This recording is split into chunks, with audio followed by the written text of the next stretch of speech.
Shri Gayatri tours and travels Chardham yatra complete travel plan. నమస్తే, welcome to UTV. నేను జానకి. బయట ప్రపంచానికి సాఫ్ట్వేర్ ఉద్యోగం అంటే అదొక కలల లోకం. ఏసీ గదులు, లక్షల జీతాలు, వీకెండ్ పార్టీలు, హైఫై లైఫ్ స్టైల్. ఇది అందరూ చూసే చిత్రం. బట్ ఈ మెరుపుల వెనుక ఒక భయంకరమైన చీకటి గమ్ముకుంటోంది. మేధావుల ఇలాఖాలో మత్తుభూతం కోరలు చేస్తోంది. కోడింగ్తో ప్రపంచాన్ని శాసించాల్సిన యువత ఇప్పుడు డ్రగ్స్ మత్తులో చిత్తవుతోంది. ఒత్తిడి తట్టుకోలేక కొందరు, ఫ్యాషన్ పేరుతో మరికొందరు. ఇలా కారణం ఏదైనా సరే ప్రాణాంతకమైన డ్రగ్స్ ఊబిలోకి కూరుకుపోతున్నారు. గడిచిన ఏడాది కాలంలో ఐటీ కారిడార్లో వెలుగులోకి వచ్చిన వాస్తవాలు వింటే మీరు కూడా షాక్ అవుతారు.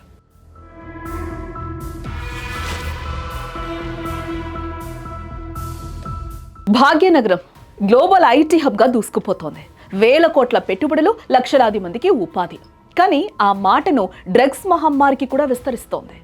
ఐటీ కారిడార్ ఇప్పుడు డ్రగ్స్ ఫ్లడ్డర్లకు అడ్డాగా మారుతోంది. గడిచిన ఏడాది కాలంలో మాధాపూర్, గచ్చిబౌలి, రాయదుర్గం, నార్సింగి, మియాపూర్ వంటి కీలక ప్రాంతాల్లో పోలీసులు జరిపిన మెరుపు దాడులు సంచలనం సృష్టిస్తున్నాయి.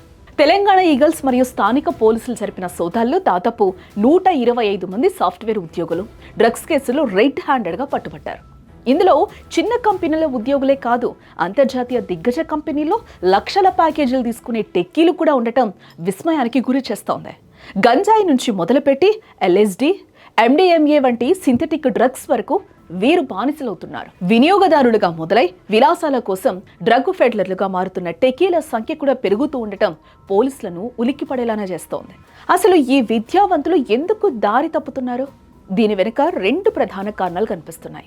మొదటిది ఒత్తిడి, రాత్రింబవళ్లు టార్గెట్లు, డెడ్లైన్లతో కుస్తీ పడుతూ మానసిక ప్రశాంతత కోల్పోతున్నామని, ఆ ఒత్తిడిని మర్చిపోవడానికే మత్తును ఆశ్రయిస్తున్నామని నిందితులు చెబుతున్నారు. ఇక రెండవది ఫ్యాషన్. మరికొందరు మాత్రం డ్రగ్స్ వాడకాన్ని ఒక స్టేటస్ సింబల్గా, ఒక ఫ్యాషన్గా భావిస్తున్నారు. పబ్బుల్లో చిందులు వేస్తూ, ఫామ్ హౌస్ పార్టీలో విందులు చేసుకుంటూ మత్తులో తేలడం హై క్లాస్ లైఫ్ అని భ్రమపడుతున్నారు. సరదా కోసం వెళ్లే పబ్లు, నైజీరియన్ డ్రగ్ ఫెడ్లర్లతో ఏర్పడే పరిచయాలు వారిని ఈ వ్యసనం వైపు నడిపిస్తున్నాయి. కేవలం యువకులే కాదు, ఐటీ రంగంలో ఉన్న యువతులు కూడా ఈ మత్తు వలలో చిక్కుకోవడం ఇప్పుడు తీవ్ర ఆందోళన కలిగిస్తున్న అంశం. విలాసం కోసం కేవలం వీకెండ్స్లో గోవా, సిమ్లా వంటి ప్రాంతాలకు వెళ్లి మరీ డ్రగ్స్ తెచ్చుకుంటున్నారంటే పరిస్థితి ఎంత దారుణంగా ఉందో ఇక్కడ మనం అర్థం చేసుకోవచ్చు. ఈ మత్తులో చిక్కుకున్న వారు కేవలం ఆరోగ్యాన్ని మాత్రమే కాదు, తమ బంగారు భవిష్యత్తును కూడా పణంగా పెడుతున్నారు. పోలీసులకు ఇప్పుడు పట్టుబడిన వారి వివరాలను గోప్యంగా ఉంచడం లేదు. ఆయా ఐటీ కంపెనీల హెచ్ఆర్ విభాగాలకు నిందితుల పూర్తి సమాచారాన్ని పంపించేస్తున్నారు. దీనివల్ల గౌరవప్రదమైన ఉద్యోగాలు కోల్పోవడమే కాకుండా భవిష్యత్తులో వేరే కంపెనీలో చేరాలన్న బ్యాక్గ్రౌండ్ వెరిఫికేషన్లో దొరికిపోయే ప్రమాదం ఉంది. ఒక్కసారి పోలీస్ రికార్డుల్లోకి ఎక్కితే ఆ కెరియర్ ఇక ముగిసినట్టు. చూసారుగా, ఒత్తిడి పేరుతోనో, ఫ్యాషన్ పేరుతోనో మీరు తీసుకునే ఆ ఒక్క పిసరంత డ్రగ్ మీ జీవితాన్నే కాదు, మీపై ఆశలు పెట్టుకున్న మీ తల్లిదండ్రుల కలను కూడా కకావికలం చేస్తోంది. ఒత్తిడి లేని రంగం అంటూ ఏదీ ఉండనే ఉండదు.